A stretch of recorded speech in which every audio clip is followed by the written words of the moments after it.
as a psychotherapist, so that means that I have one-to-one sessions with adults for 1 hour sessions, and they can be on all sorts of different areas of mental health. So depression, relationship problems, anxiety, phobias, all sorts.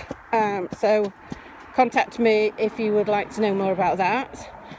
I also run a mental health walk and talk, and the walk and talks are basically, I've set them up basically because absolutely everybody that I see as a private client, I will say, do you get out in nature and in the fresh air and exercise? Do you do that at least 2 to 3 times a week minimum? And if the answer is no, then that's quite a lot of the problem in mental health. So we call it in cognitive behaviour therapy, we call it behaviour activation. So actually changing your behaviour, because when you're depressed, you just don't want to leave the house. If you've got social anxiety, you don't want to leave the house. So the whole idea is that you do the things that create good mental health. And people that have good mental health, that are happy, will exercise, will get out in nature, will socialise and talk with friends, and all of those things help to promote well-being. So the walk and talks promote a good chunk of that by just coming along for 1 hour every Friday morning. You're helping yourself in your mental health. And it doesn't have to mean that you are feeling bad at that moment, although it is good if you're feeling low, or you feel like you might be slipping and starting to feel low, or you feel like you need that motivation to get going and start walking. You can book in with me, and it means that you know you're going to do it because you're booked in. And I often find that if I say, right, I'm going to let someone down if I don't turn up, then I'm more likely to engage with that activity. Obviously you've got to want to do it, and that's the thing. That's the whole thing about through getting better, actually. The whole crux of it is that you have to want it yourself. And that's, I think I'll talk often with a lot of people, they'll want to, I think it's very difficult for parents, particularly, if you know that your child would really benefit from therapy and they won't engage. It's extremely painful to watch that, because it's one thing, I think, from an adult perspective, to another adult thinking, well, they really need that, but they won't engage. You cannot, that's the whole thing, you cannot make somebody else do something. They have to want to do it themselves, and sometimes that's really hard to come to terms with, that the child has to engage. It doesn't matter how old the child is, and I think it's easier with the younger children, I think, but I think in the teens it's quite tricky because they have to engage. And obviously with psychotherapy, it's a confidentiality thing. The children need to know that whatever they say to you is in strictest confidence, because what usually happens usually is troubling behaviours, talking about all sorts of different things, like taking drugs or constantly being out of the house, or I don't know, there could be lots and lots of different troubling behaviours, being very defiant, mood swings, all that kind of thing. The problem is that you quite often see, it's teenage behaviour. Teenagers do have a lot of hormones rush around them, and they are moody. You know, they don't necessarily have to be taking drugs to be like that. But then there's the worry of knowing whether they are or not, and how you can help, really. And as a parent, it is a really, really difficult time. And you can offer support and say you'll take them for therapy and hope that everything will be fixed. But at the end of the day, the child has to engage. The child has to want to change. The child has to recognise that their behaviour isn't appropriate. Now, quite often in a session, the child might say something to me, and you can see what the trigger is and what has started this process. And actually, by knowing they can talk to somebody different, somebody that's not involved in the family, and not involved with their friends, that will not divulge anything that they say, then they are able then, good boy, to talk through those issues. And actually, I think a lot of young people, and I've talked about this before, a lot of young people say, well, how on earth can talking help? And well, it can. It's sometimes just that release of being able to talk, because particularly with boys, you know, girls are very good at sharing their emotions and their feelings with their friends, but not all girls, you know, not all girls are like that. Some people are very secretive and will keep, you know, their feelings and emotions and what's going on to themselves.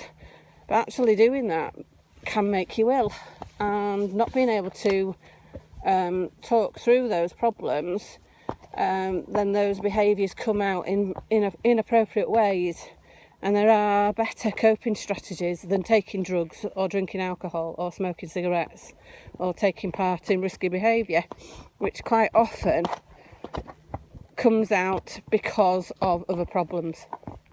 So that is why quite often parents will come to me with their children, and if the therapy works, that's fantastic, but I cannot guarantee it will, because at the end of the day, it's down to the person who's engaging with the therapy, and that person has to be wanting to change. And if they don't want to change, they won't.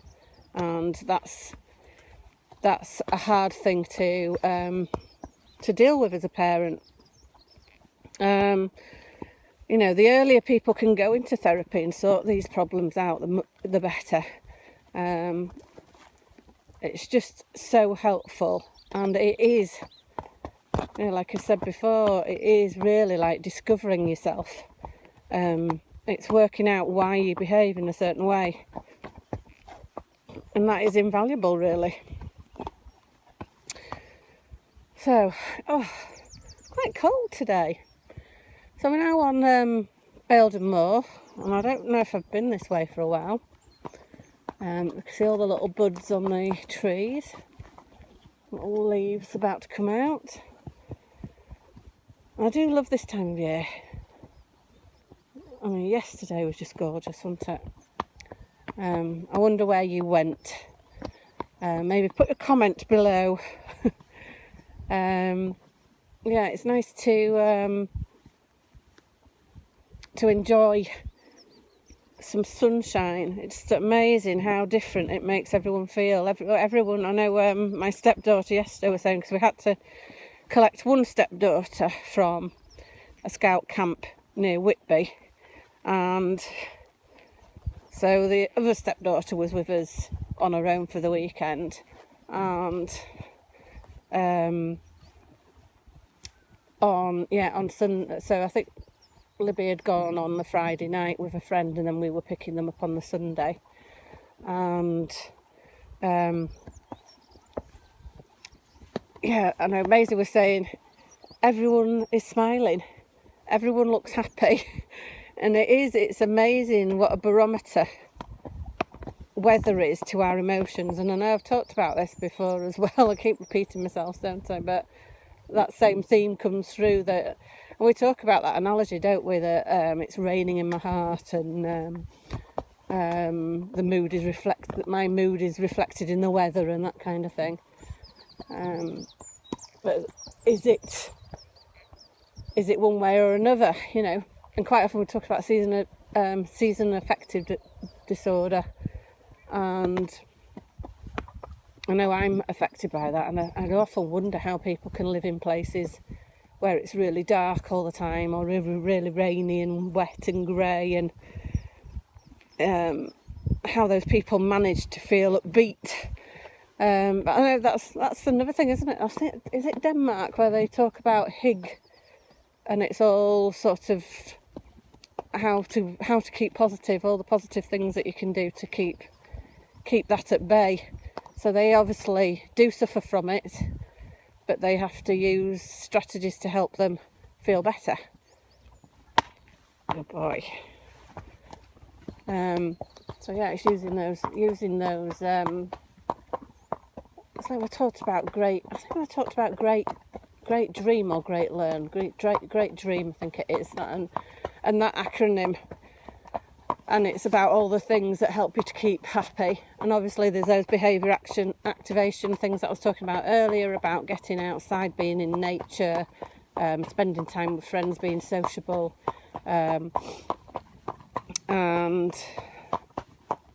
you know, all those things that work towards keeping a happier you, having hobbies, and learning new skills. So you've always, to feel happy, you have to feel like you're learning something new, that you've got hobbies that you enjoy, but then you know, you're not stagnant in your life. That can be depressing if you feel like there's no change, there's no future ahead. We always need to be working towards and striving towards something, having goals to achieve. And also that sense, actually having empathy and helping other people, actually developing your empathy by volunteering, for example, actually makes you feel really good. So obviously we all need to be doing things that earn money, but can we set aside a little bit of time to help other people without actually having anything to gain from it? And it feels really good to do that, to do something that helps other people and you don't actually get anything from it other than appreciation, maybe. And I feel like that about the parent peer support group. It's something I wish was out there for me, and I don't get anything from it. In fact, it costs me money, but I love doing it. I really enjoy getting parents together, being able to impart a little bit of knowledge to other people, but just seeing people feeling happier than when they came in. It's just make you feel good. And obviously my riding and dog walking, I get something out of riding and walking dogs because I love horses and I love dogs, but also I'm helping out a friend by exercising their animals. So we both have a win-win situation there. No money changes hands, nothing like that. It's just a one favour to another. They're doing me a favour because I love animals, and I'm doing them a favour because they've got somebody to exercise their animal on that particular day. And it's all that, isn't it? I feel like I'm waffling on now. There's lots of dogs out here. I mean, in fact, yesterday it was quite funny because we just saw dogs everywhere enjoying themselves on the beach at Whitby. It was lovely. I think just all the dogs look so happy. It was lovely having a bit of a sunbathe, having a lie back on the steps on the beach, watching all the dogs